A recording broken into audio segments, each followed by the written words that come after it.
반갑습니다. 부산시 교육감 김석준입니다.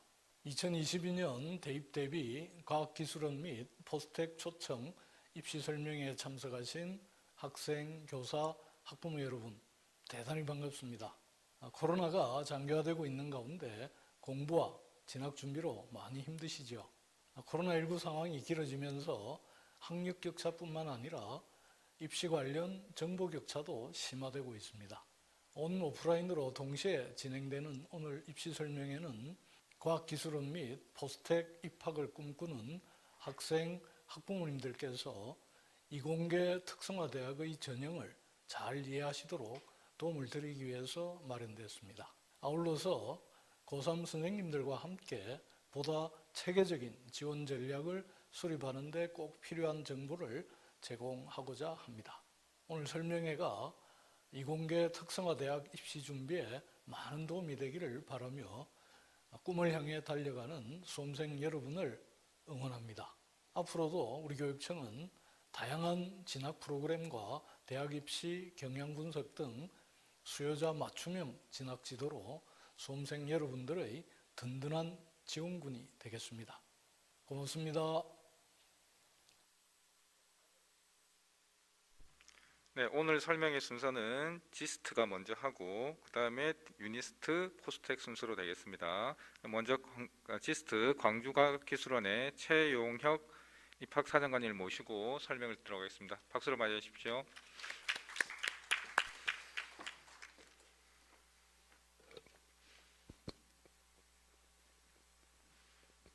네, 다시 한번 인사드리겠습니다. 광주과학기술원 선임 입학사정관 최용혁이라고 합니다. 제가 지난주에도 부산을 왔었고 이번 주에도 오고 다음 주에도 이 근처 지역으로 오게 되는데 올 때마다 되게 마음이 두근두근해요. 설레임도 있고요. 또 이 지역에서만 느낄 수 있는 좀 역동성이라고 하나요? 그런 것들이 심장을 이제 뛰게 하더라고요. 그래서 아마 이 자리에서도 여러분들 그리고 학부모님들이 지도하시는 자녀분들 인생에 있어서 정말 중요한 기회라는 생각이 들어요. 그래서 이 자리가 그 미래를 만들어 나가는 데 있어서 큰 도움이 됐으면 하는 마음으로 진심을 담아서 준비를 했으니까요. 경청해 주시고 설명회 이후에는 이제 별도의 Q&A 시간이 있으니까 편하게 궁금한 사항들을 여쭤보시면 될 것 같습니다. 설명회는 사실 크게 두 파트로 나눠져 있습니다. 학교에 대한 소개가 있고요. 그리고 입시에 대한 내용들이 있는데 이 전체적인 한 시간 가량의 설명회를 들으실 때 세 가지 정도의 키워드를 머릿속으로 상기하시면서 들으시면 좋을 것 같아요. 첫 번째는 지스트가 가지고 있는 연구의 역량, 두 번째는 지스트 졸업생들이 어떤 식으로 진로를 설정하고 나아가는지, 세 번째는 입시에 대한 정보라고 보여집니다. 저희가 학교를 설명할 때 항상 QS라는 세계대학 평가를 이야기합니다. 사실 대학 평가라는 것이 어찌 보면 대학에 있어서 양날검과 같은 느낌입니다. 좋은 점도 있지만 어떤 면에 있어서는 대학을 좀 순위로 매기는 그런 효과가 있긴 한데요.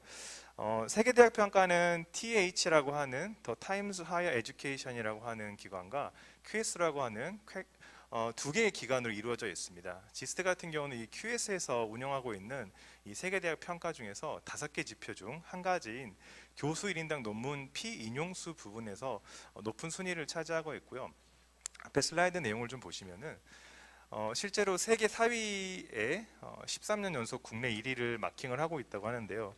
이 내용은 아마도 많이 들어보셨을 테지만 실제로 어떻게 해석을 해야 하냐면 지스트라는 곳은 완벽한 대학은 아닙니다. 모든 것을 갖춰져 있는 대학은 아니지만 최소한 5개 지표 중에서 연구 역량의 부분에 있어서는 전 세계 어떤 대학과도 견주어도 부족함이 없고 빼어난 성과를 가지고 있다고 보시면 될 것 같아요. 즉 교수 한 명이, 교원 한 명이 혹은 연구원 한 명이 쓰는 이 논문이 얼마나 양질의 것이고 전 세계의 다른 연구자에 의해서 인용이 되느냐를 나타내는 지표입니다. 또 보시면은 지금 QS에서 하는 세계대학 평가에서 국내 3위라고 하는데요. 설립 50년 미만의 대학들을 대상으로 세계대학 평가를 다시 한번 하게 되는데요. 어떤가요? 저희 머릿속에 있는 순위랑 비슷한가요? 한번 생각해 보시면 생각보다 높네라는 느낌이 드실 수도 있어요. 왜냐하면 저희의 머릿속에 인지되고 있는 대부분의 대학들은 종합대학이거나 역사가 굉장히 유구한 대학들이 많습니다. 자연스럽겠죠. 예를 들면 뭐 저희 나라에 있는 서울대도 마찬가지고요. 외국에 있는 하버드 대학교. 저희 어릴 때부터 하버드 대학 다니면 되게 수재라고 생각을 했잖아요. 이제 그런 종합대라든지 큰 규모의 대학 혹은 역사가 오래된 대학들이 자연스럽게 상위권에 위치를 하게 되는데, 그래서 이 평가 기관에서는 50주년 미만의 신생대학으로 한번 순위를 다시 매겨보자 했을 때 지스트 같은 대학은 이제 어린 대학, 젊은 대학으로 평가를 받고 있고요. QS에서 하는 설립 50주년 미만의 대학뿐만 아니라 TH에서 하고 있는 더 영 유니버시티에서도 좋은 평가를 받고 있습니다. 국내 3, 4위 정도에 머물러 있고요. 한 가지 고무적인 사실은, 그러면 저희보다 상위권에 있는 대학들은 어디일까 궁금하잖아요. 궁금하시죠? 오늘 설명회를 하는 혹은 했던 5개 대학들이 다 포진해 있습니다. 그래서 이 자리에 여러분이 앉아 계신다는 것은 상당히 좋은 의미예요. 왜냐? 최소한 이 이공계 특성화 대학들에 내가 진학하고자 하는 의지를 가지고 있고, 이 대학들이 국내뿐만 아니라 세계에서도 높은 평가를 받고 있다는 것을 나타내기 때문이죠. 네, 보시는 바와 같이 위에 있는 상위권 3개 대학들을 보면요, 뭐 프린스턴 대학들도 있고, 뭐 킹 압둘라 대학도 있고요. 지스트는 4위 정도에 머물러 있습니다. 네. 지스트의 교육 목표를 다음과 같이 저희가 구분을 하고 있는데요. 사실 이 중에서 가장 큰 특징 중 하나는 소수정의 수월성 교육이라고 합니다. 소수라는 단어를 들으면 어떠신가요? 긍정의 이미지인가요? 혹은 그렇지 않나요? 아니면 이제 궁금증이 생기나요? 지스는 교육을 함에 있어서 소수라는 것을 최대의 장점으로 활용하고 있습니다. 오늘 설명회를 하는 5개 대학들이 어느 정도의 학생들을 선발을 할까요? 5개의 대학들이 정원내로 선발하는 학생의 수는 1853명입니다. 굉장히 많은 수로 보여지죠. 하지만 객관적인 숫자를 뒤져보면 그렇지도 않아요. 왜냐하면 한 해 서울대가 뽑는 인원이 2200명이 넘습니다. 여러분의 자녀들이 꼭 가고 싶어하는 대학 중에 하나인 연대나 고대도 마찬가지인데요. 2400명, 한 2000명 정도 뽑기 때문에 이 3개 학교를 합하면 거의 6000명이 넘어가는 학생을 뽑아요. 그런데 의외로 오늘 있는 이공계 특성화대학 5개는 1853명밖에 뽑지 않습니다. 그 중에서도 지스트는 가장 모집 정원이 적은 200명을 선발하고 있어요. 200명이라는 숫자는 굉장히 적은 숫자예요. 따라서 장점으로 보여지는 것은 이 학생들 한 명 한 명에게 저희가 투자하는 금액적인 부분이 아니라요, 금액뿐만이 아니라 학생 한 명에게 저희가 투자하는 인적인 부분들, 또 관심의 분야들, 진로 설정에 대한 도움들이 상당히 큽니다. 교육도 마찬가지인데요. 대부분의 강의들이 15명이나 20명 미만의 소규모 강의로 이루어지고 있고요. 이 학생들 한 명 한 명에게 진로나 이 진로를 이뤄가기 위한 상담들을 구체적으로 수행하고 있는 것이 교육의 특징입니다. 교육의 가치는 한 5가지 정도를 가지고 있는데요. 인문사회 교육, 예체능 교육, 소통하는 교육, 사회참여 교육, 글로벌 교육, 경험 교육 등이 있습니다. 각 영역별로 하나씩 정도의 키워드를 보면은 인문사회 교육, 이공계 대학에 진학하는 아이들의 특성상 정서적으로 혹은 인문학적으로 메마르기 굉장히 쉬운데요. 이러한 것들을 설립 초기인 2010년부터 교육과정에 담아서 학생들이 졸업하기 전까지 1인 1기를 최소한 마스터를 한다든지, 또 예체능뿐만 아니라 인문학 관련된 강의들을 듣게 하고 수업을 이수하면서 본인들이 느낀 것들을 적어내는 독후감을 써야지만이 수업을 종료할 수 있게 하는 등 여러 가지 이제 다양한 시도들을 하는 것이죠. 사실 이러한 제도들이 지금은 어찌 보면 이제 많은 대학들 혹은 이 5개 있는 대학들은 다 하고 있다고 볼 수 있지만 설립 초기만 해도 이러한 것들이 상당히 혁신적인 부분들이었고요. 이게 지금은 좀 자리를 많이 잡았습니다. 그래서 학생들이 나중에 저희가 이제 졸업생들의 진로를 보여드리기도 하겠지만 저희 대학을 졸업하고 SF 소설가가 되는 학생들도 나타나고 있어요. 상당히 신기한 현상들이죠. 네, 소통하는 대학 교육이라고 하는 것은 전원이 기숙사 생활을 하면서 레지던셜 칼리지의 모토를 표방을 하고 있고, 또 하나는 기숙사를 학생들이 직접 운영을 합니다. 학교가 주체가 되어서 제도를 만들고 운영을 하는 것이 아니라 학생들이 자체를 꾸려서 각각 4개의 동에 있는 기숙사별로 자치위원들이 구성이 되어 있고, 우리가 어떻게 이 기숙사 생활을 잘하기 위해서 규율들을 만들 것인지, 또 어떻게 하면 이 규율을 지켜나갈 수 있을 것인지를 배우게 하는 것이죠. 상당히 이 자체가 교육입니다. 보통의 이제 큰 대학들은 기숙사를 들어가는 것도 어렵지만 들어갔을 때도 어떤 생활의 포인트가 맞춰져 있다고 하면, 저희 같은 레지던셜 칼리지를 표방하는 학교는 학생들이 기숙사 생활을 하면서 그 자체만으로도 스스로 무언가를 배우고 성장할 수 있는 교육의 기회를 제공을 하고 있습니다. 사회참여 교육도 마찬가지고요. 글로벌 교육 같은 경우는 사실 저희 대학이 처음 설립이 됐을 때부터 UC 버클리를 전원이 파견이 돼서 공부를 하는 좀 신기한 제도들을 운영을 하고 있는데요. 아쉽게도 코로나로 인해서 잠시 연기가 되고 있고요. 코로나가 좀 상황이 좋아지면은 학생들을 온라인 또는 오프라인으로 직접 파견하는 방안을 지금 또 강구하고 있습니다. 지스텍 교육 여건인데요. 전인교원의 강의 비율이 높다라는 건 상당히 좋죠. 왜냐하면 나를 가르치는 교수님들이나 연구자분들이 이 학교에 대한 교육 철학을 정확히 이해하고 있고, 나에게 지식의 전달뿐 아니라 이 연구를 통해서, 이 실험을 통해서 연구자로서 무엇을 깨달을지를 좀 더 깊이 있게 전달할 수 있는 측면이 있고요. 80% 정도의 이제 전인교원 강의 비율이 있는데 실제로는 상당히 더 높습니다. 왜냐하면 이 전 슬라이드에서 말씀드렸던 것처럼 예체능 강의는 이제 전임 강사분들이 주로 하시기 때문에 이제 전임 교원으로 포함이 되지 않아서 조금 비율이 낮게 잡히고 있고요. 교원 1인당 학생 수는 1대 10 정도의 비율을 유지를 하려고 합니다. 여기서 이 숫자를 한 번 더 살펴보면은, 제가 아까 잠깐 말씀드렸던 것처럼 이 서울에 있는 가장 좋은 대학인 서울대에서 1년에 뽑는 학생의 수가 2,200명이 넘는다고 말씀드렸잖아요. 지스트 같은 경우는 학사, 석사, 박사 이 세 개의 모든 과정을 통합하여서 총칭하였을 때 합계가 약 2,000명 정도 됩니다. 상당히 적죠. 하지만 이 적은 수로서 연구 분야에 있어서 상당한 성과를 낸다라는 것이 한 명 한 명에게 주어지는 혜택도 많지만 또 학업적인 연구적인 역량도 상당히 뛰어나다고 볼 수 있습니다. 그래서 저는 설명회 할 때 학생들에게 그런 얘기를 해요. 만약에 너네들 마음속에 나는 대학을 가서 좀 재밌게 놀고 많은 추억도 쌓고 그렇게 졸업하고 싶어라는 생각이 조금이라도 있다면 다른 대학을 가는 게 좋을 수도 있다.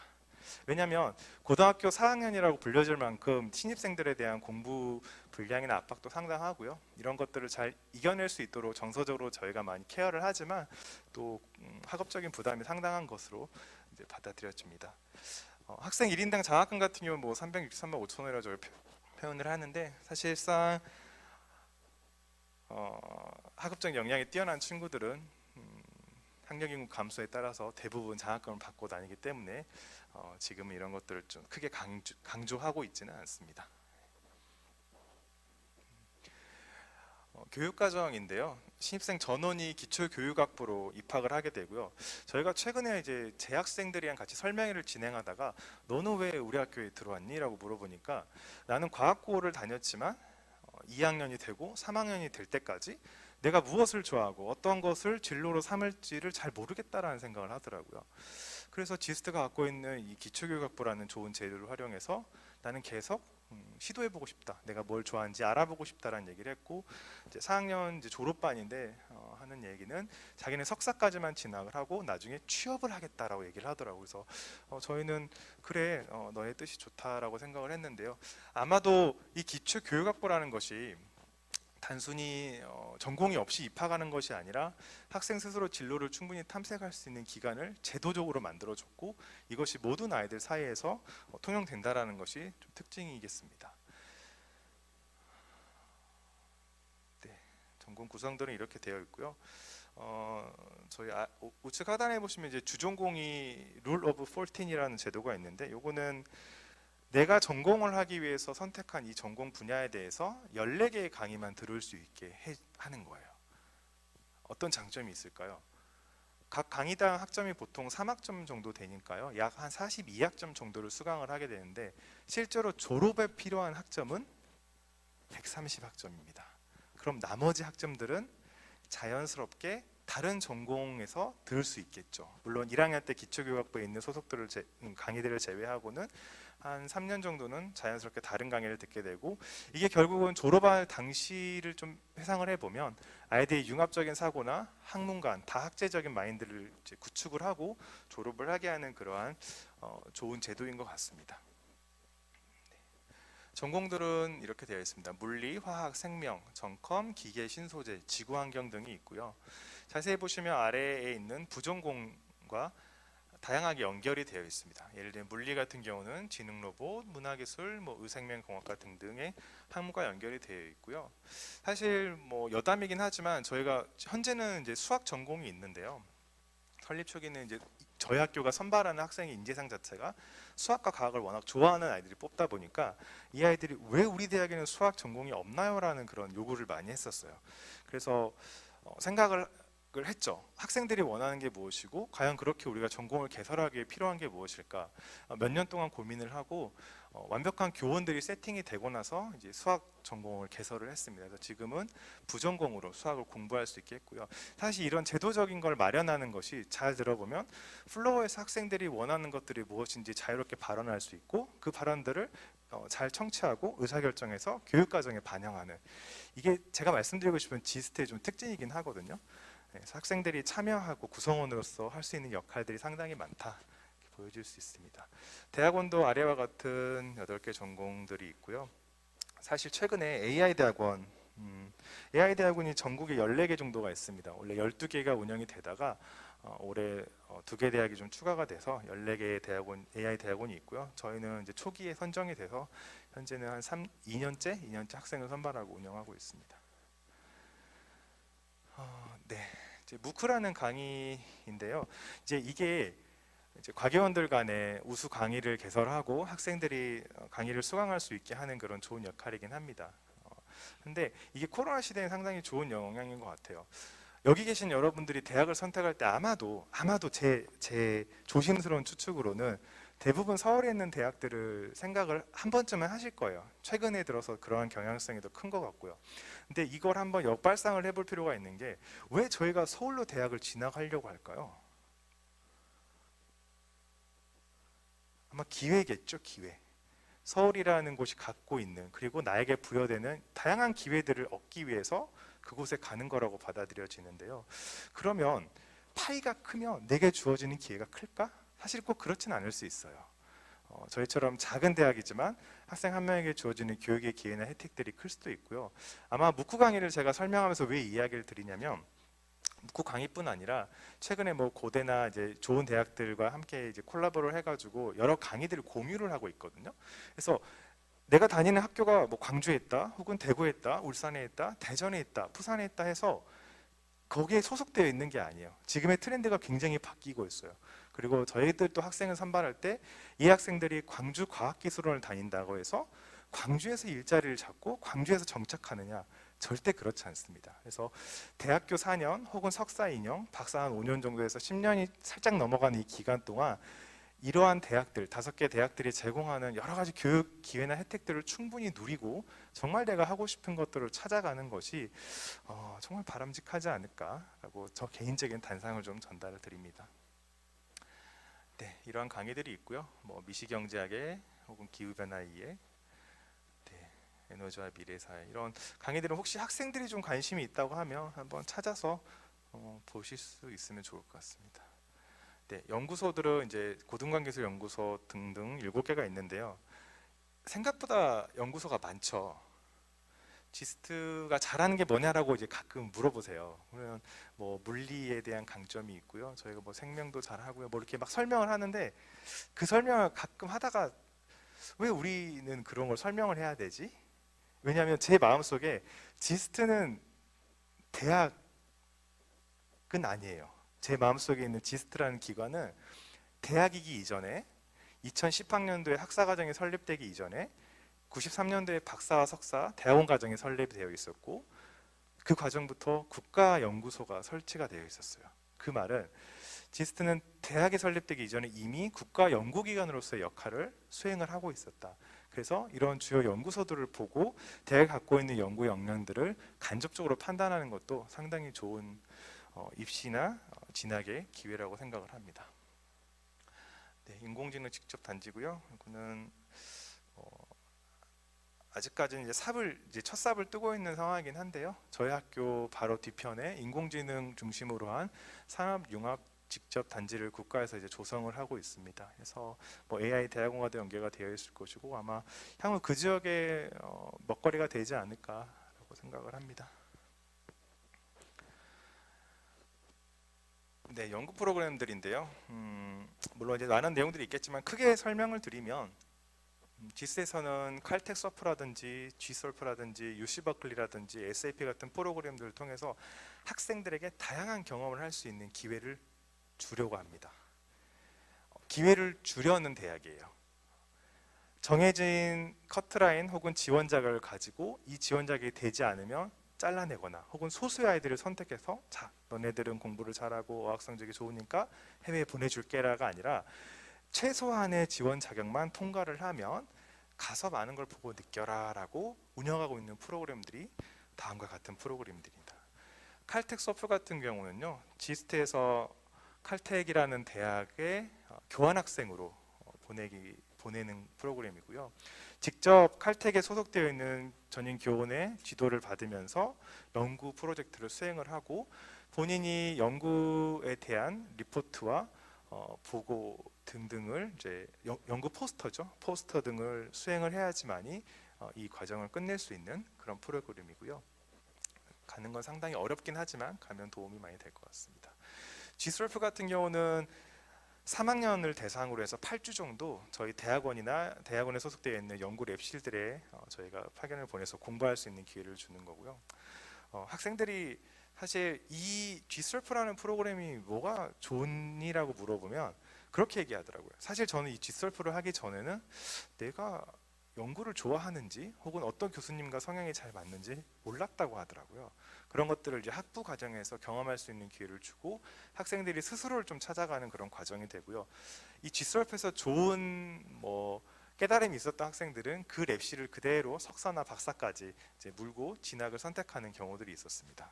신기하게도 이 프로그램에 참여하는 학생 한 명에게 연구 장학금까지 지급을 하고요. 이 장학금의 혜택들은 사실 이제 보는 랩의 교수님에 따라서 조금 차등이 있긴 합니다.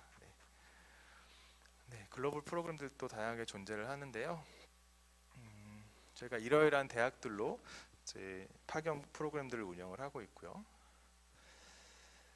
네, SAP 같은 경우는 스터디 어브로드 프로그램이라고 하는데 정기 학기를 이수를 하는 프로그램입니다. 그래서 지스트가 칼텍이라는 대학 캘리포니아 공대를 롤모델로 해서 표방을 하여 이제 만들어진 대학입니다. 그래서 저희처럼 1대10이라든지 소수 교원과 학생 비율이 이제 소수로 이루어져 있고요. 이 대학에 MOU를 맺고 정식으로 파견을 하는 몇 안 되는 학교고요. 그래서 실제로 이런 가을 학기를 학생들이 파견이 됐을 때 1인당 한 2,500만 원 정도의 비용 지원을 하고 이 안에서 본인이 이제 필요한 것들을 구비를 직접 하는 그런 과정들이 되겠고요. 이제 버클리 프로그램 같은 경우도 비슷한 프로그램인데 학교가 이제 좀 다르죠. 네. 저희가 여러 이제 사실 좋은 학생들이 너무너무 많은데 어떤 친구를 좀 선정을 해볼까 하다가 왜 조혜린 학생을 롤모델로 뽑아왔냐면요. 이 친구 2015학년도에 입학을 했고요. 제가 사실 정확하게 이 친구가 어느 학교에 졸업했는지까지 기억을 하는데 좀 남다른 친구였어요. 남다른 친구였고 너는 왜 지스트를 지원했니? 항상 최대 관심사가 그거거든요. 왜 우리 대학에 왔을까? 과연 우리가 생각하고 있는 건 똑같을까? 이 친구는 그렇게 얘기를 하더라고요. 1학년 때였는데 저는 지스트에서 주는 정말 많은 교육 프로그램이나 이 기회들을 다 누리고 싶다고, 그리고 내가 하고 싶은 일을 하는데 활용하겠다고. 실제로 이제 졸업을 이제 했는데 보니까 칼텍, 그러니까 UC 버클리를 가는 프로그램 물론이거니와 칼텍 SAP 프로그램도 참여를 했고요. SAP 프로그램에서 본인이 관심 있는 분야의 교수님과 우연히 컨택이 돼서 나중에 그 교수님께 도움을 받아서 호주에 있는 대학으로 공부를 하러 가게 되고 거기서 천체물리학이라는 학문을 접하게 되면서 결국은 하버드 대학교에 진학을 해서 현재 수학을 하고 있어요. 근데 제가 아까 설명드렸던 저희 대학의 여러 전공 중에서 물리학이 있었죠. 천체물리학은 있었나요? 존재하지 않았어요. 신기하죠. 그러니까 결국 학생들이 그 길을 찾아갈 수 있는 기회를 저희는 주는 것이고요. 어디로 진학을 하고 어디로 나의 미래를 결정하느냐는 학생의 노력에 따라서 좀 결정이 되는 것 같아요. 그래서 상당히 고무적인 이제 케이스라고 볼 수 있고요. 졸업하고 나서도 대한민국 인재상까지 수상하는 그런 케이스였습니다. 네. UC 버클리 가는 프로그램들도 있고요. 안타까운 건 이런 UC 버클리 아이들이 정말 좋아하거든요. 좋아하는데 저희가 이 프로그램을 처음 운영할 때만 해도 100명 또는 150명, 뭐 200명 전원을 다 보냈었어요. 네. 이제 요즘은 조금 트렌드가 이제 바뀌고 있어요. 그래서 전원을 보내지는 못하고 한 60% 정도 아이들을 선발해서 미국으로 보내주고는 있습니다. 네. 아이들 보면 되게 감수성이 예민하죠. 보면 버클리에서 하늘을 보며 잔디밭에 누워 있었던 그 시간들이 너무 좋았다. 네, 그런 얘기들을 합니다. 지스의 또 하나의 특징을 좀 보면요, 창업 프로그램들이 굉장히 잘 되어 있어요. 그래서 매경이나 한국경제에서 뭐 선정하고 있는 여러 가지 창업, 지스에서도 높은 지표를 보이고 있는데 모든 지표에서 탑을 하고 있지는 않고요. 학생 혹은 참여자 한 명에게 지원되는 창업 비용이라든지 그런 인프라가 잘 갖춰져 있다라는 이 두 가지 영역에서 높은 순위를 차지하고 있고요. 학생들에게 모든 아이들이 창업을 할 수는 없겠지만 창업이 무엇인지 경험할 수 있는 것들을 교육의 커리큘럼에 넣어놓고 있습니다. 그래서 뭐 학생 창업 동아리를 지원하고 있고요. 뭐 창업 아이디어 경진대회도 하고요. 뭐 전 학생들을 대상으로 창업 교육을 강의를 또 프로그램을 듣게 하고 있습니다. 네. 이스라엘에 있는 테크니온 공대에도 파견을 보내고 있고요. 여러 졸업생들의 창업 케이스이긴 한데요. 저는 사실 뭐 저희 대학의 졸업생만이 좋은 창업을 한다 이런 개념은 아니고 결국 이공계 인재들이 가져야 될 또 하나의 덕목은 호기심인 것 같아요. 내 삶에 대한 호기심, 내 삶, 내 주변에 일어나고 있는 것들에 대한 호기심, 이 호기심을 해결하려고 하는 그런 마인드, 그리고 그것들을 한번 실험해보고 도전해보는 것이 창업으로 이루어지지 않느냐 하는 생각이 들고요. 실제로 성공한 케이스는 대부분 이제 그런 과정들이었던 것 같아요. 이건 무한도전 프로젝트라고 하는데요. 저희가 학생들에게 이제 여러 기회들을 준다라고 말씀드렸는데 무한도전 프로젝트는 여러분들이 고등학교 과정 동안 공부에 정말 많이 시달리잖아요. 잘해야 되고 좋은 성과를 내야 되고 이런 압박들을 알게 모르게 느꼈을 텐데 무한도전 프로젝트라는 것을 통해서 학생들에게 250만 원 정도의 비용을 지원해주고 네가 하고 싶은 게 뭐든지 한번 해봐라. 그래서 가운데 사진 보시면 어떤 친구들은 요리를 막 해요. 애들 이제 공부만 잘할 것 같은 아이들인데 나는 한식, 일식, 양식 조리사 자격증을 한번 따보겠다. 이런 친구들도 있고요. 그런 과정들을 통해서 조금 이제 도전과 실패를 경험할 수 있게 저희가 제도적으로 마련을 하고 있습니다. 네. 요건 제가 좀 드릴 말씀이 많긴 한데 네, 다음에 기회가 되면 좀 설명을 드리고요. 이제 그런 프로젝트의 어떤 열매로서 학생들이 직접 배달기기라는 어플을 이제 만들었어요. 이건 뭐 배민과 비슷한 성향이긴 한데 배민보다 훨씬 저렴한 가격에 최소 주문 금액도 좀 낮춰놓고 이런 것도 학생이 직접 만들어서 현재는 뭐 서울대라든지 타 대학에서도 이제 같이 활용을 하고 있습니다. 이게 무슨 수익을 창출하는 그런 어플은 아니겠죠. 근데 학생으로서는 엄청나게 큰 경험일 것 같아요. 비대면 시대에 맞게 저희가 이제 학생들을 선발하고 합격자를 선정하고 나서는 온라인으로 초청해서 이렇게 했었고요.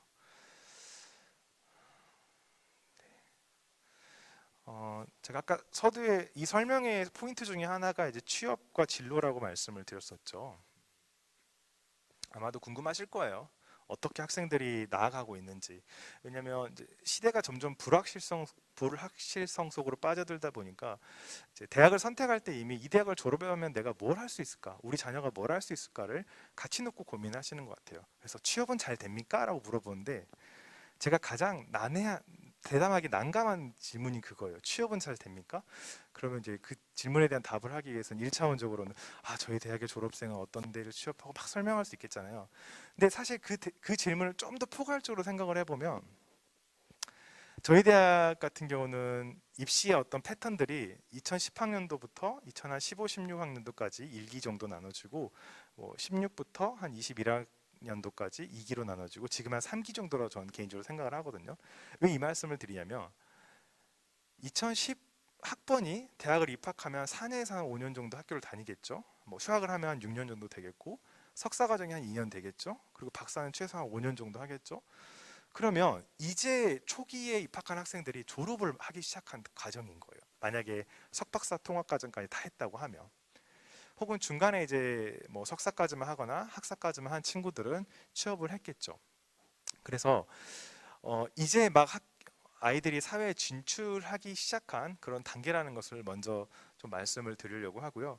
졸업생 수 자체도 그래서 많지는 않습니다. 현재 올해 2월자 기준으로 820명 정도. 네, 이제 졸업생이 막 배출이 되고 있는 상황이고, 이 아이들의 상당수가 저희 원 대학원, 지스트의 대학원에 진학을 합니다. 카이스트나 서울대, 뭐 의학 계열로 진학을 하고요. 기타 국내 대학원들도 있습니다. 그러면 왜 취업이 적을까요? 취업을 하지 못해서일까요? 그렇지는 않습니다. 이 학교에서 운영하고 있는 교육과정을 정상적으로 이수하고 졸업한 학생들은 누구나 응당 본인이 원하는 기업을 혹은 연구소를 선택해서 갈 수 있을 거라고 저희는 믿어요. 실제로 그렇게 진행이 되고 있고요.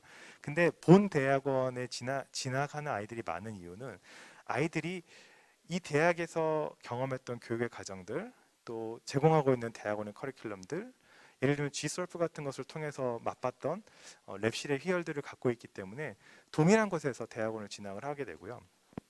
여러분들이 이제 어떤 대학을 가든 간에 좀 판단하는 좋은 잣대 중 하나는 대학도 좋고 내가 전공하는 분야도 좋지만 어떤 교수님이 날 지도하느냐도 같이 놓고 판단하시면 좋을 것 같아요. 결국 이공계 인재들의 뭐랄까요, 취업과 나아갈 길은 나의 지도 교수님의 역량이 상당히 많은 부분을 차지하고 있습니다. 그래서 아이들이 이제 자기를 지도했던 교수님이 속해 있는 대학원으로 지나가는 경우가 많고요.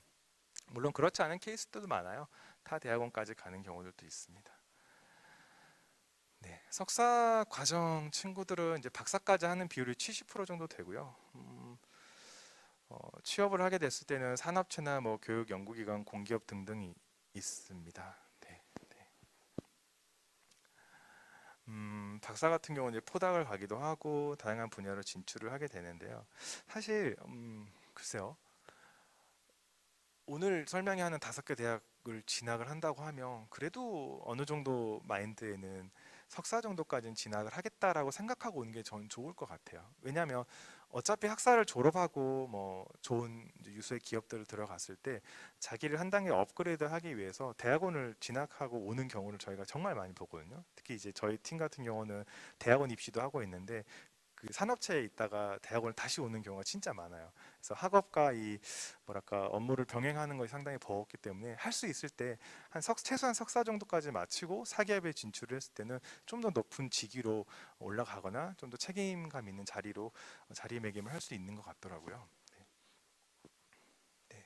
그리고 졸업생들 중에서 교수 임용이 191명이 됐는데요. 이건 이제 대학원까지 졸업을 한 케이스겠죠. 82% 정도가 이제 국내고 나머지가 이제 국외인데 이 자료를 보시면 어떤 생각이 드실까요? 교수 임용을 하는 데서 가장 중요한 잣대는 아마도 연구 역량이겠죠. 그 연구력을 평가하는 기준은 결국 논문일 겁니다. 그래서 서두에 이제 QS라는 대학 평가 이야기도 드렸고 하는데 박사까지 졸업을 했을 때 학생 한 명이 쓰는 연구 논문이 한 7편 정도 된다고 하더라고요. 평균적으로 6편에서 7편 정도 되는데 상당히 많은 양의 논문을 쓰기도 하고 좋은 논문, 양질의 논문을 쓰다 보니까 자연스럽게 이제 연구자로 혹은 교육자로 종사하는 학생들의 수가 상당히 많고 네, 국내 대학들에도 포진해 있습니다. 네, 이제 앞에는 이제 연구 기간이었지만 다른 졸업생 같은 경우는 이제 저희가 알고 있는 좋은 뭐 곳에 취업을 많이 합니다. 뭐 카카오도 있고 여러분 입장에서 뭐 보면 뭐 어디가 있을까요? 뭐 삼성전자도 있고 하이닉스도 있고 여기 데브 시스터스라는 데는 그 쿠키런이라는 게임 지금도 엄청 열심히 애들이 하고 있던데 쿠키런이라는 게임을 만든 회사고 또 티맥소프트라는 곳은 저희 뭐 기차 예매할 때 쓰는 그 코레일 어플을 만든 회사거든요. 이제 그런 좀 사회에서 역량이 있는 그런 회사들도 많이 진출을 하고 있고요. 그래서 저희가 아이들에게 뭐 연구를 해라 혹은 취업을 해라라고 독려하지는 않지만 아이들이 다양한 분야를 이제 진출을 막 하고 있는 그런 상황입니다. 네, 말씀드렸던 뭐 SF 소설가도 있고요. 조혜린 학생 경우도 있고 대학교 때 뭐 셀 대학교 때 사이언스의 논문을 게재한다는 건 상당히 큰 거죠. 네, 큰 거죠. 22살 때 논문 게재를 했으니까요. 학교 시설들이고요. 시설들은 그냥 간단히 보여드릴게요. 네, 시설은 좋습니다. 좋고요. 뭐 기숙사 기숙사에 있는 침대도 시몬스 포켓 스프링 침대 해가지고 이렇게 네, 되게 좋아요. 어머님들 아시겠지만 되게 고가의 침대도 있고요. 뭐 2인 1실인데 각 실별로 화장실도 따로 있고 아이들이 좀 쾌적한 환경에서 공부할 수 있는. 그래서 저는 이제 저희 대학의 뭐 시설들 이렇게 막 보여드리는 걸 좋아하는 편은 아닌데 저희가 학교를 다녔던 때를 생각해 보면 정말 부럽더라고요. 정말 부럽고 굳이 아이들이 예를 들면 서울에 있는 큰 대학들이나 종합대를 가서 고민의 거리가 좀 달라지는 것 같아요. 거기는 내 생활에 대한 고민도 되게 많이 해야 되고 막 학비를 막 충당하는 고민도 하고 알바도 뛰어야 되고 하는데 지스트는 그런 고민을 일체 싹 해결을 시켜주고요. 대신 너는 열심히 공부해라. 공부를 열심히 해야 할 고민들을 안겨줍니다. 상당히 많은 양의 과제를 주기도 하고요. 네, 그런 측면에서 이 시설들을 이해해 주시면 좋을 것 같아요. 네. 도서관이고요. 네, 제가 좀 나름 정리해서 말씀을 드린다고 했는데 사실 학부모님들이 이렇게 눈을 쳐다보고 얘기를 하다 보면 너무 많은 걸 전달 드리고 싶어가지고 이런저런 이야기를 한 것 같아요. 그래서 그 중에서 필요한 부분들만 잘 발췌해서 들으시면 될 것 같고 입시에 대한 얘기를 조금 하겠습니다. 네, 저희가 선발하려고 하는 학생들의 어떤 키워드들이고요. 이 내용들 사실 별거 아닌 것 같지만 이게 입시의 모든 것입니다. 요즘 자소서를 쓸 때 혹은 내 학생부에서 평가위원들이 이러한 키워드를 뽑아낼 수 있을 때 그 학생들은 되게 좋은 학생으로 저희가 평가를 하거든요. 지스트 인재상은 3C 1P라고 합니다. 3C 1P, 뭐 창의성, 협동심, 의사소통 능력, 그리고 문제 해결 능력이라고 하는데 정리를 하면 그런 거예요. 이공계 인지로서 호기심을 가지고 창의적인 마인드로 이 문제를 어떻게 해결할지. 근데 문제를 해결하는 것이 예전처럼 혼자서 되지는 않거든요. 결국 주변 사람들과의 협력과 협동이 필요하고 의사소통을 잘해야 하는 것이고요. 그래서 저희가 서류평가를 하거나 면접평가를 할 때 이 3C 1P에 대한 키워드들을 항상 머리에서 인지하고 뽑으려고 해요. 왜냐하면 학생들의 입장에서는 내가 얼마나 공부를 잘하는 학생인지를 보여주려고 하는 좀 면들이 있긴 한데 실제 학생 선발을 여러 해 해보다 보니까 우리 정도의 대학을 지원하는 아이들은 대부분 학업 역량에 있어서는 상당히 검증이 되었더라. 누가 학교에 입학을 하든지 간에 공부할 수 있을 만한 능력은 있다고 판단을 해요. 학업적인 능력은. 그런데 다만 아이들이 이제 자신의 공부에 좀 매몰이 되다 보니까 주변 사람들과 협력을 한다든지 적절히 의사소통한다든지 그런 과정을 통해서 문제를 해결해 나가는 것들이 조금 부족하더라고요. 요즘의 트렌드가 그래요. 그래서 작년에 이제 면접을 보았을 때 어떤 친구한테 물어봤어요. 굉장히 너는 학업적 역량이 뛰어난데 어떤 비교과 영역에 있어서 어떤 활동들이 좀 부족한 것 같은데 혹시 이유가 뭐냐 했더니 그 친구는 자기는 좀 독립적으로 뭔가를 연구하고 결과물을 산출하는 거에 특화되어 있다는 얘기를 하더라고요. 그래서 저희가 이제 반대 질문을 또 했죠. 만약에 대학을 입학하면 우리는 소수의 대학이고 전원이 기숙사 생활을 하고 너가 입학하고 졸업할 때까지 항상 주변의 사람들과 어울려야 될 텐데 이 친구들과 소통하면서 어떤 프로젝트를 수행해야 됐을 때 이걸 잘할 수 있겠느냐 했을 때 제가 처음에 드렸던 답변이랑 똑같은 얘기를 하더라고요. 나는 이런 사람이다라고 계속 얘기를 했어요. 그래서 그 친구의 학업 역량은 굉장히 좋지만 최종적으로는 합격을 시키지 않았던 기억이 나거든요. 근데 공부를 못한다는 의미는 아닌 거죠. 제가 이 사례를 먼저 말씀드리는 것은 사실 이 입학 전형에 대한 안내가 큰 의미는 없는 것 같아요. 왜냐하면 자료는 너무나 많이 있고 정보는 널려 있는데 결국 5개 대학, 특히 저희 지스트에서 뽑고자 하는 학생은 학업 역량뿐 아니라 이러한 3C 1P가 잘 균형감 있게 성장되어 있는 아이들을 뽑으려고 한다. 이걸 좀 말씀을 드리고 싶어요. 네, 입학 전형의 특징은 신입생 전원이 기초교육부로 선발이 되고요. 수치 모집 6회 제한이나 정시 같은 경우는 군의 대학이기 때문에 조금 자유롭게 쓰실 수가 있는데 이 제도를 여러분들 잘 활용은 하시되 악용은 하시면 안 되겠더라고요. 그냥 한번 공수표로, 물론 여기 계시는 분들은 그러진 않겠지만 공수표로 쓰는 아이들이 있는데 99.9% 떨어집니다. 예. 왜냐하면 너무너무 간절하게 오고 싶어서 쓰는 아이들이 대부분이거든요. 그래서 그런 고민들은 지원하면서부터 고민을 해주시면 좋겠고요. 각 전형 간의 중복 지원은 이제 불가능하고요. 네, 2020학년부터 쭉 트렌드를 보시면은 작년 같은 경우 저희 전체적인 지원자가 많이 늘었죠. 수시 같은 경우는 2,415명이 지원을 했는데 정시에서 약 900명 정도가 지원해서 3,300명 정도 지원했고요. 그리고 그 전년도와 비교를 하면은 한 400명 정도 인원이 늘었죠. 근데 저는 이 숫자에 그렇게 연연해하지 말라고 말씀을 항상 드려요. 왜냐면 숫자는 숫자일 뿐이고 들어오고 싶은 아이들, 정말 열망을 갖고 쓰는 아이들은 상당히 좋은 결과들을 얻기 마련이더라고요. 조금 세부적으로 들여다보면요, 일반 전형 같은 경우는 이제 지원자가 소폭 늘었고요, 학추 그리고 고른기에 특기자는 좀 줄어들었습니다. 네, 그래서 이 인원들을 한번 보시고 전략을 세우면 좋을 것 같고요. 정시 같은 경우는 인원이 많이 늘었어요. 작년도에 부산 같은 경우 저희 대학 지원자가 상당히 늘었습니다. 늘었고 특히 정시 부분에서 많이 늘었어요. 근데 안타깝게도 저희가 분석을 좀 해보니까 정시에서 합격자가 많은데 그 합격자의 상당수가 재수생이더라고요. 그래서 이 아이들은 저희 대학을 오지 않고 이제 서울권에 있는 대학으로 많이 지원을 등록을 했어요. 그래서 이건 좀 트렌드라는 생각이 들고요. 근데 이건 정시의 얘기고, 수시 같은 경우는 저희 대학에 합격한 아이들이 그 전년도에 비해서 더 많이 등록을 했더라고요. 그래서 저희가 나중에 이제 보여드리겠지만 광주에 위치한 학교임에도 불구하고 그 입학생의 구성 비율은 전국 단위로 섞여 있다고 보시면 되고요. 올해 같은 경우는 일반 전형에서 5명 정도가 줄었고 특기 전형이 15명으로 인원이 좀 확대가 되었어요. 저희가 내년에는 일반 전형을 5명을 더 줄이고 특기자를 20명까지 확대를 하려고 합니다. 이 입학 정책을 좀 보시면은 특이하죠. 왜냐하면 지금 교육부 산하에 있는 대부분의 대학들은 특기자를 없애고 있는 추세예요. 그러면 저희 같은 지스트뿐만 아니라 다른 이공계 특성화 대학에서 왜 특기자를 더 확대 선발을 하려고 할까요? 저희는 이공계 특성화 대학이니까. 네, 그 이공계 인재상에 맞는 아이들을 뽑아야 되는데 아무래도 학생부 종합전형이라는 이 틀이 있다 보니 이 프레임에 맞춰서 학생을 선발하면 결국 아이들의 내신 성적이라든지 뭐 소위 말하는 그 숫자에 좀 민감할 수밖에 없는 형태가 있어요. 왜냐하면 공정성이라는 부분 때문에. 그래서 특기자 같은 경우는 종합평가와 특기평가로 이제 학생들을 선발하게 되는데 조금 더 자유롭게 학생을 선발하려고 하기 때문에요.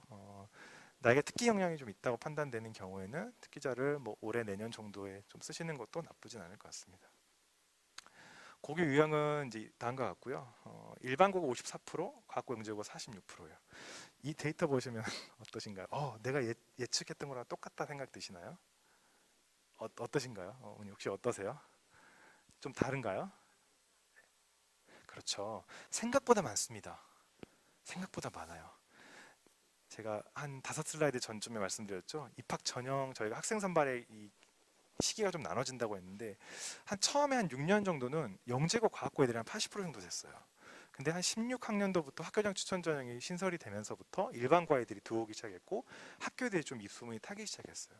그래서 16부터 한 21까지 한 5, 6년 정도는 과학고 영재고 일반고가 매해마다 이렇게 선발되는 비율이 좀 대동소이했어요. 많이 달랐어요. 작년 같은 경우 사실 일반고에 더 많았거든요. 뭐 70%가 넘어가는 해도 있었고. 근데 앞으로 제가 제 개인적으로 예상을 하기로는 이제 어느 정도 안정화가 되어서 과학고 영재고와 일반고 이 고교 유형 자체가 의미가 없다라는 생각이 듭니다. 학생을 뽑고 10년 정도 들어온 아이들 입학생들의 추적 조사를 좀 해보았더니 참 재미있는 결과가 있었어요. 학생들의 출신 고등학교 유형, 예를 들면 이 앞에 나와 있는 뭐 이런 유형들, 혹은 수시냐 정시냐, 수시에서도 일반이냐 학교장이냐 뭐 고른기회냐 특기자냐 혹은 정시냐, 이 구분이 졸업할 때 이 아이들의 성공 여부와는 상관관계가 별로 없더라. 물론 성공을 측정하는 지표도 다양하게 있겠지만 저희가 볼 수 있는 건 결국 졸업할 때 이제 학점이잖아요.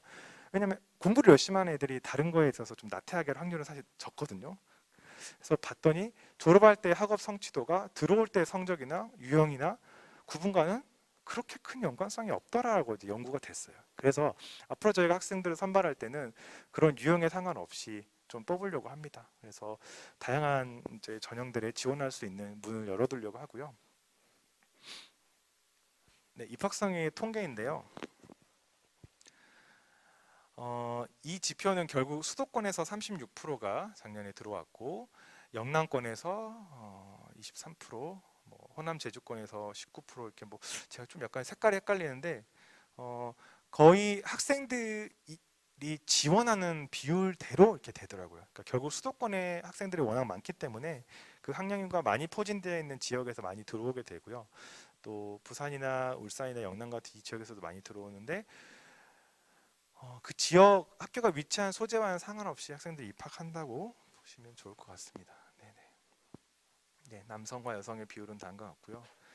보통은 아주 오랜 기간 동안 남자 8, 여자 2 이렇게 유지가 됐는데 최근에 여학생들이 이공계 진출로 상당히 많이 하는 것 같아서 저희는 고무적인 현상으로 보고 있고요. 네. 이제 올해 주요 변경 사항인데요. 사실 여기까지만 설명해도 이 다음의 내용들은 스킵해도 가능은 하거든요. 왜냐하면 작년이나 재작년이나 입시의 전형이 거의 비슷해요. 학생부 종합 전형으로 뽑고 있습니다. 일반 학교장 추천 고른게 다 마찬가지고요. 특기자만 이제 실기 위주 전형을 뽑고 정시 같은 경우는 수능 우수자이기 때문에 수능 100%로 뽑는다. 이게 이제 핵심인데 변경 사항들을 조금 이제 전달을 해드리면 인원이 이제 바뀌었고요. 특기자를 좀 5명 늘렸고 전형 방법에서 서류 7대 3에서 6대 4로 이제 변경이 됐어요. 그래서 올해 같은 경우는 아마 저희랑 카이스트만 6대 4이고 나머지 대학들은 5대 5 정도 비율을 좀 유지한다고 제가 알고 있는데 이 6대 4가 가지고 있는 의미는 무엇이냐? 면접의 반영비율이 높아졌다라고 보여지겠죠.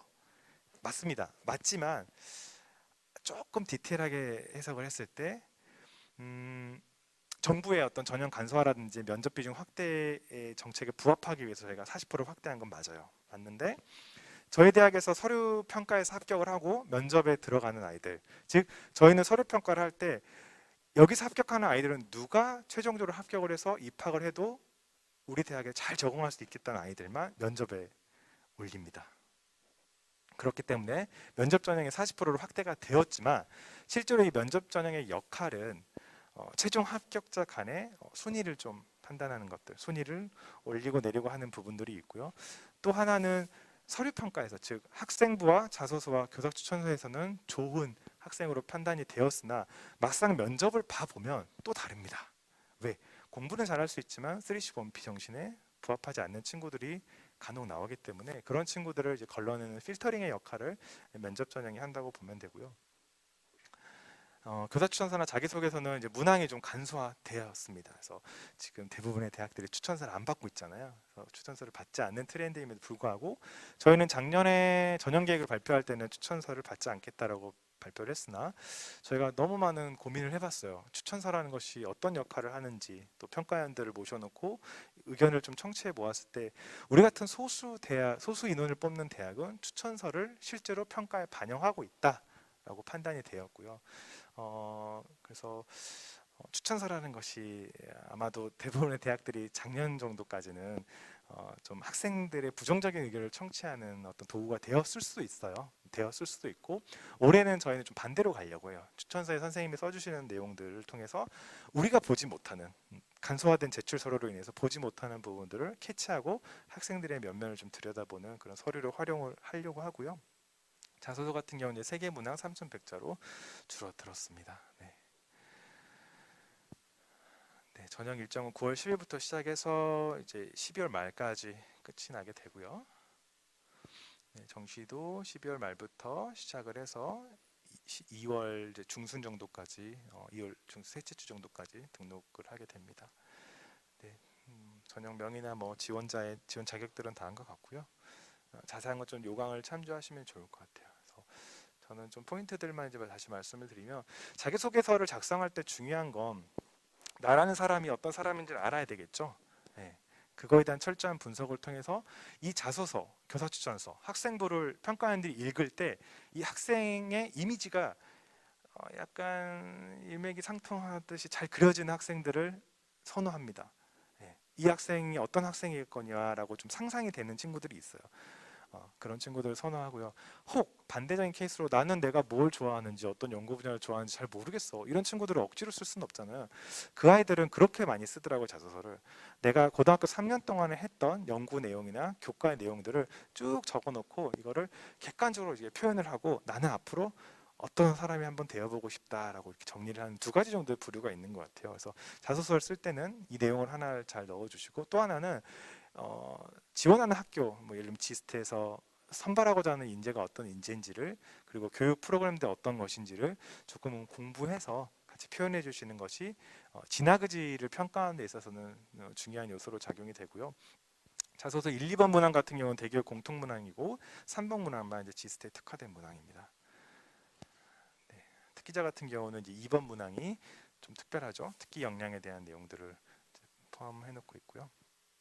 네.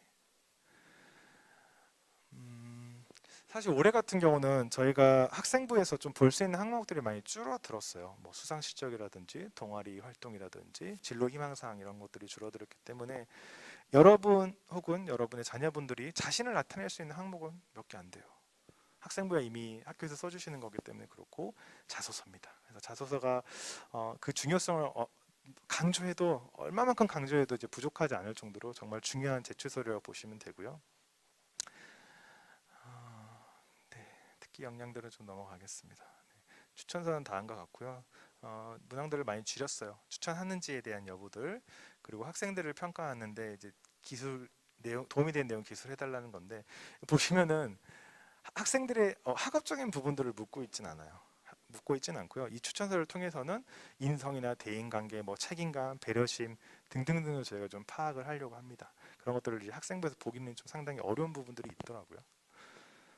네, 넘어가고요.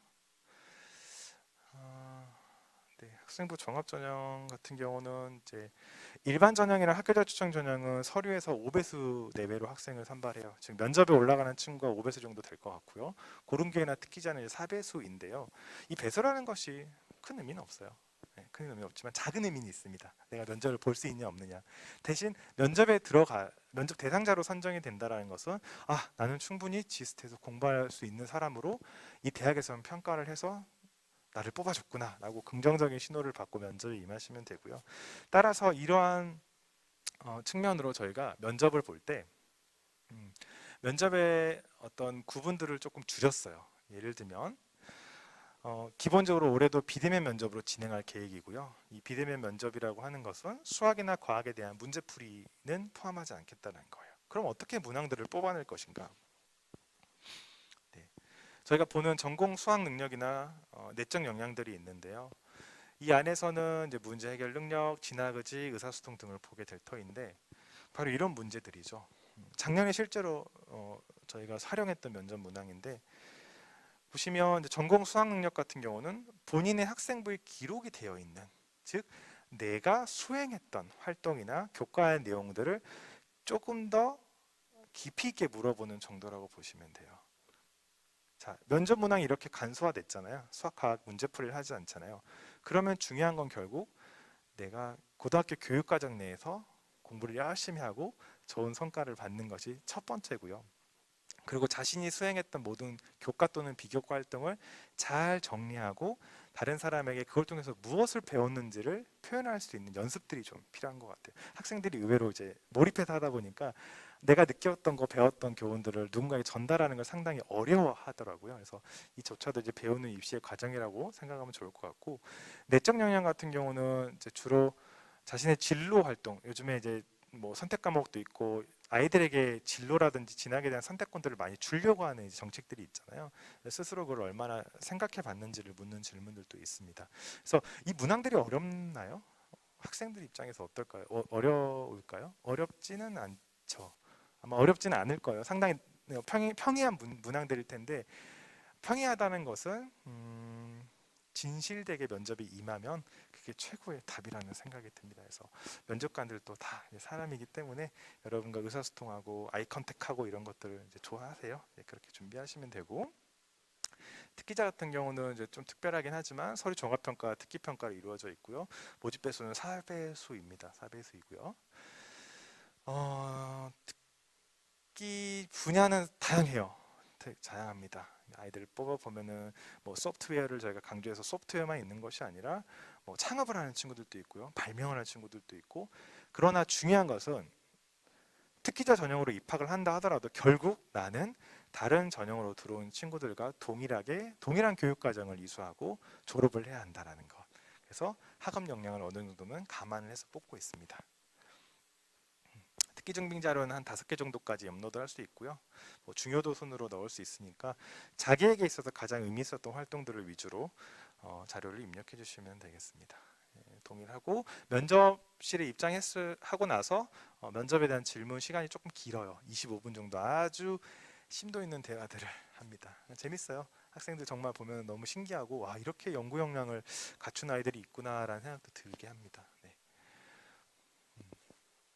네, 아마 수능 같은 경우는 최대한 수시로 이제 많이 입학을 하겠죠. 지금 뭐 가기원 플러스 포항공대에서 1,853명을 올해 뽑는데 실제로 97%가 수시로 선발을 하고 3% 정도가 정시로 인원을 뽑고 있거든요. 물론 이제 2월 되는 인원을 감안하면 좀 많아질 수 있겠지만 수시 같은 경우가 좀 더 이제 중심이 되고 있고요. 정시는 저희도 이제 많이 뽑고 있지는 않고 20명 정도이긴 한데 역시나 정시에서도 수학학에 대한 비중이 타 과목에 비해서는 높습니다. 그래서 1.5배 정도의 가산점을 준다고 보시면 되고 가중치가 있고요.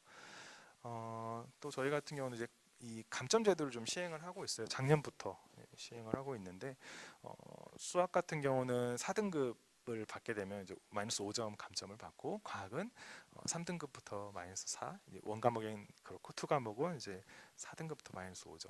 그래서 좀 안타깝긴 해요. 학생들에게 마이너스를 준다는 거 상당히 가슴 아프고 예석한 일이긴 하지만 저희가 생각하고는 최소한 지스트에서 수학할 수 있는 자격은 이 정도이면 좋겠다라고 해서 감점 제도를 운영하고 있고요. 아마 학생들의 입장에서는 그래서 내가 과학의 원을 듣는 게 좋을까, 투를 듣는 게 좋을까 고민을 할 텐데 어쨌든 투 과목 같은 경우는 가산점을 또 10%를 주고 있어요. 본인이 취득한 점수에 뭐 1.1을 곱해가지고 계산을 하니까 그거는 상황에 맞게 잘 판단하시면 좋을 것 같습니다. 네. 자소서 같은 경우는 유사도 검증을 실시하고 있고요. 네, 0점 처리는 너무 오랫동안 이제 저희가 해오고 있어서 결국은 이제 국어, 영어, 수학 같은 주요 교과에 있어서 수상 실적을 표기하는 것, 즉 주요 교과가 나와야 되고 수상 실적이 표현되었을 때는 가차없이 0점 처리를 한다라는 것을 말씀을 드립니다.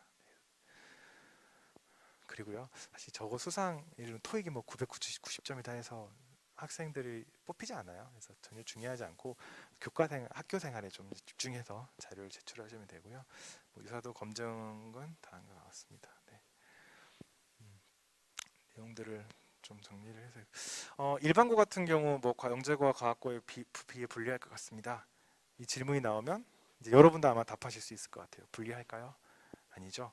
입학생 통계에서 보여드렸듯이 이제는 좀 평이한 구도 가운데서 평가를 하고 있고요. 그러면 뭐 상대적으로 반대의 의미로 과학과 영재고가 분리하나요? 그렇지도 않아요. 어차피 평가의 과정에 있어서는 이제 기준들을 가지고 저희 평가하니까 네, 그런 것들을 주의해서 지원하시고요. 네, 제가 욕심이 많아서 전달할 내용을 막 생각하다 보니까 말이 좀 빨라지고 그랬었는데 그냥 이 마음이 좀 전달이 됐으면 좋겠어요. 지스트라는 대학은 설명회를 하고 있는 저 같은 사람들이 모여있는 집단인 것 같아요. 학생 한 명에 대한 애정도 좀 크고요. 학생들을 진심으로 좀 걱정해요. 걱정하고 학생들이 정말 사회에 나가기 전까지 잘 준비될 수 있도록 많은 도움들을 주려고 하거든요. 저뿐만이 아니라 교수님들도 마찬가지시고요. 그래서 교원들 전체 한 200명 정도 되는 교원들이 대부분 학교 내에 있는 그 교수 아파트에 사세요. 심지어 저희 대학과는 걸어서 한 5분 정도 거리거든요. 그러니까 교수님들이 항상 학생들이 원하면 상담도 친절히 해주시고 뭐 주말 공휴일과 상관없이 거의 학교에 상주하시고 있거든요. 이제 저희는 그래요. 지스트라는 학교가 100점짜리 학교는 아닐 수 있지만 잘하는 분야가 명확한 학교이고 또 그 분야가 나와 적성이 잘 맞는다고 하면 보내주시고 지원해 주시면 학생들을 또 마음을 담아서 성심성의껏 보살피고 사회 인재로 키워내는데 저희가 일조하고자 합니다. 제 설명은 여기서 마치도록 하고요. 혹시 질문 사항 있으시면 네. 편하게 질문해 죄송한데 주시면. 네. 저희들이 이제 온라인으로도 동시에 진행하고 있기 때문에 다음 학교가 있어서 저희들이 밖에 나가면 왼쪽 편에 저희들이 카페가 있습니다. 공간이. 그래서 혹시나 꼭 지스트에 질문이 필요하신 분들은 그쪽에서 조금 질문을 해주시면 저희들이 오프라인으로 한번 시간을 충분히 드릴 수 있는데 온라인 진행 동시 진행이라서 온라인 분들은 이 상황이 지금 이해가 안 되실 것 같아서 죄송하지 끊고 나가시면 저쪽에 이성균 선생님 좀 안내 좀 부탁드리겠습니다. 그래, 네. 네. 그러면 저희 설명회 여기서 마치겠습니다. 큰 감사합니다. 박수 부탁드립니다.